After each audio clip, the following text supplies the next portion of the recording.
TheAdvocateChannel.com looks at the world through the lens of equality and inclusion. Subscribe, like, and share now. AC 24/7's top story countdown continues with our producer's pick for number 3. In California's Central Valley, farmers have spent much of the last 20 years praying for rain.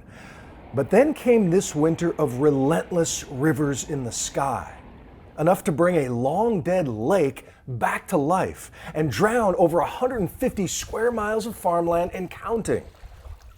So now they pray for the water to stop. It is mind-blowing to realize that if you'd stood here for the last couple of generations, you'd be watching the sunset over dusty fields of cotton or alfalfa or pistachio trees, and now it is waterfront property. I had no idea Tulare Lake was once the biggest freshwater body west of the Mississippi, but it was dammed and diked and drained to build a $2 billion agriculture industry. And now it's back. It's proof that water never forgets. And this may just be the beginning, because behind those clouds over there, the Sierra Nevadas are so packed with snow. It's 260% above normal, and sooner or later that's going to melt, which is only going to make this flooding worse and last longer. The last time it flooded this dramatically here was 1983, and it took 2 years to dry out. You were telling me about the effects in 83. Yes. The town hollowed out pretty much. Yes, I was on the school board at that time in 1983, and we lost half our school population, about 1/3 of our city population. And a lot of the people that were field workers lost their homes, their cars. And this time, in addition to the dripping time bomb in the mountains, Corcoran is many feet lower in elevation after years of over-pumping groundwater to grow thirstier crops made this one of the fastest sinking areas in the nation. So the ground has literally sunk in some places by 10 or 15 feet over the past decade. That has literally changed the topography of the historical lake bed. Some places are lower even than they were the last time there was a big flood event. So there's quite a few unknowns. That is UCLA scientist Daniel Swain, and last summer he published a paper that found weather whiplash will become only more extreme on an overheating planet. And worst case, Tulare Lake could grow into a vast inland sea. That as disruptive and as damaging as this year's flooding has been, it's still nowhere near close to what we foresee as the plausible worst case scenario. The levee that we're standing on is called the Corcoran Levee. It's a 14.5-mile levee that protects the city of Corcoran, the 2 state prisons, the residents here. There's about 22,000 residents and about 8,000 inmates. And so the work behind us that you'll see over here with the tractor work in the distance, they're actually building the levee up another 4 to 5 feet. God willing, that'll protect the city of Corcoran. There's a race against the melt, basically. That's exactly right? So we've been fortunate with a very slow, mild spring so far, but we know the heat's coming. All of the crops are completely flooded and ruined. So it takes a lot of jobs from people. That's a lot of food that we provide for up and down California and all around the nation. It's pretty scary. And unfortunately, this is just the beginning, right? Because very beginning. The big melt hasn't even really begun. Yes, this is just from the rain. The snow melts. There's nowhere for it to go besides here. You know? So Tulare Lake is back for a while. Yeah, it's back, and it may take over and put us out.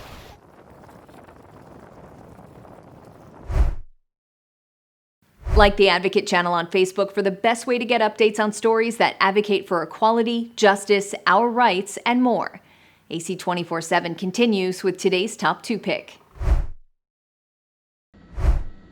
The suspect in the leak of classified intelligence documents now in custody. The Justice Department arrested Jack Douglas Teixeira. Aerial footage shows a heavily armed tactical team swarming his home. 21-year-old Massachusetts Air National Guardsman slowly backing up and being handcuffed by a heavily armed tactical team. A fast-moving investigation found Jack Teixeira was the leader of an internet chat group on the social media site Discord, where information about gaming, guns, and racist memes were shared in the chat room. The same chat room where federal authorities allege he posted classified materials to a group of young men. The Washington Post reports one of its members was a teen who says he became aware of the documents up to 8 months ago. The documents were often listed as Ukraine versus Russia at first. However, it slowly spiraled into just intelligence about everything. The teen says Teixeira was charismatic, sharing a love of guns and military gear. He did see himself as the leader of this group, and he wanted us all to be sort of super soldiers to some degree, informed, fit, with God, well-armed, stuff like that. We spoke with one former student who knew Teixeira from high school and middle school and says he had a fascination with war, the military, and guns. A lot of people were wary of him, especially since he was really into the whole guns thing, and spoke about it quite often. And I know it was kind of off-putting to some people. Air Force records show Teixeira was enlisted as an airman first class, joining in 2019, working at a military base in Massachusetts. His official title, Cyber Transport Systems Journeyman, a job the Air Force says would include making sure the communications network is operating properly. But it's not clear what level of access he had. He may not have been the actual designated recipient of any of these pieces of intelligence. He may have pulled them out of the burn bags or taken them off people's desks.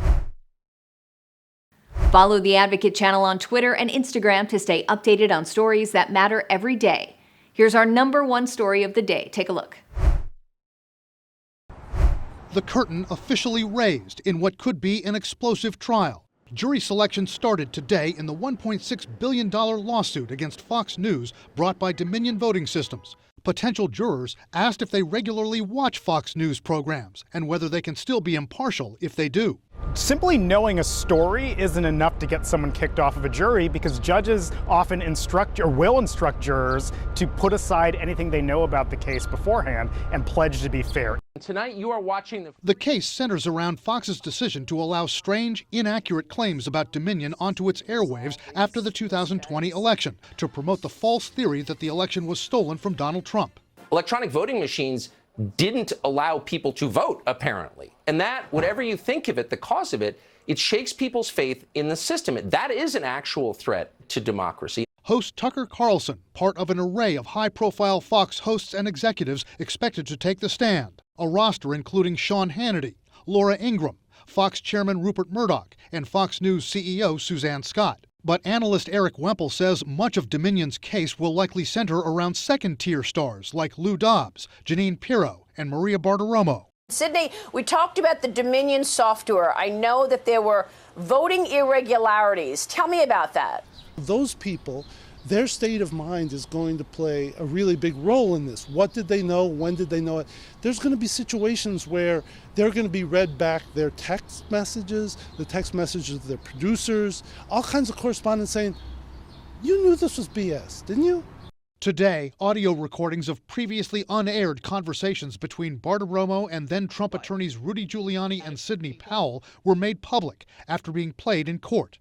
Giuliani and Powell, two of the most vociferous promoters of election lies. We have more than enough unobserved ballots in Michigan and in Pennsylvania to overthrow the election.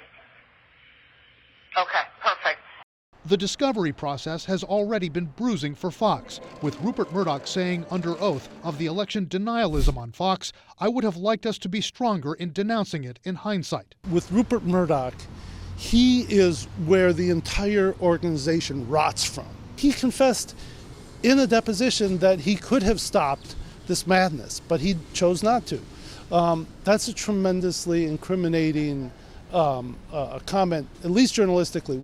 Fox says it hasn't defamed anyone and says the Dominion suit is a breach of its First Amendment rights. Thanks for watching the Advocate channel's top stories. We're on Facebook, Twitter, TikTok, and YouTube. Follow, like, and share, or check out advocatechannel.com for even more stories that advocate for you.